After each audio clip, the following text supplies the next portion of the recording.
والسلام جس طرح مومنوں کے لیے رحمت بن کر آئے، ایمان والوں کے لیے رحمت بن کر آئے، بعین ہی اسی طرح کفار کے لیے بھی رحمت بن کر آئے، جو اللہ کو اور آپ کو نہیں مانتے ان کے لیے بھی رحمت بن کر تشریف لائے ہیں دنیا میں۔ دیکھیے پچھلی قوموں میں جب نافرمان قوم ہوتی تھی تو نافرمان قوموں کے اوپر ان کے نافرمانی کی وجہ سے اللہ کی طرف سے عذاب آتا تھا اور وہ ہلاک ہو جاتے تھے، دنیا سے چلے جاتے تھے۔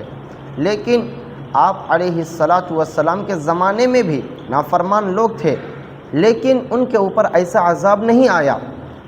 اس کی وجہ آپ کی جو ذات بابرکت ہے موجود ہے، اسی لیے آپ کی ذات بابرکت کی وجہ سے کفار بھی عذاب سے محفوظ ہو گئے۔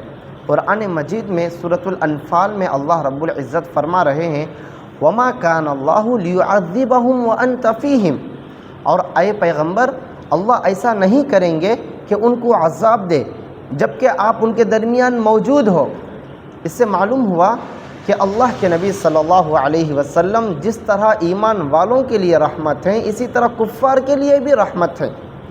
دیکھیے طائف کے سفر میں اور اسی طرح سے غزوہ احد کے موقع پر جب آپ زخمی ہوئے تو اس موقع پر آپ سے عرض کیا گیا کہ آپ ان کفار ظالموں کے حق میں بددعا فرمائیے، بددعا قبول ہو جائے گی۔ تو اس وقت آپ علیہ الصلاۃ والسلام یہ جواب دیے کہ میں رحمت بن کر آیا ہوں، اس لیے میں بددعا نہیں دے سکتا۔ اس سے بات ثابت ہوئی کہ آپ علیہ الصلاۃ والسلام کفار کے لیے بھی رحمت تھے۔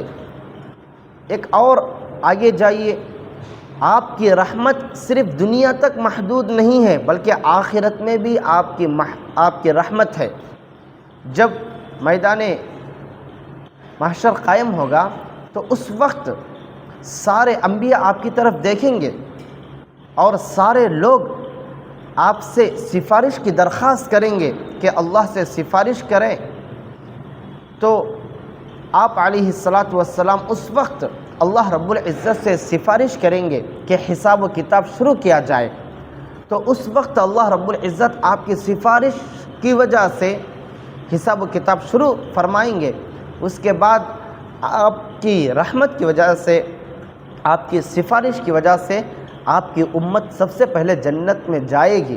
یہ آخرت میں بھی آپ کی رحمت کا دائرہ وسیع ہو جائے گا۔ صرف دنیا تک آپ رحمت نہیں ہیں بلکہ آخرت میں بھی آپ کی ذات عالی رحمتوں سے بھری ہوئی ہے۔ صلی اللہ علیہ وسلم۔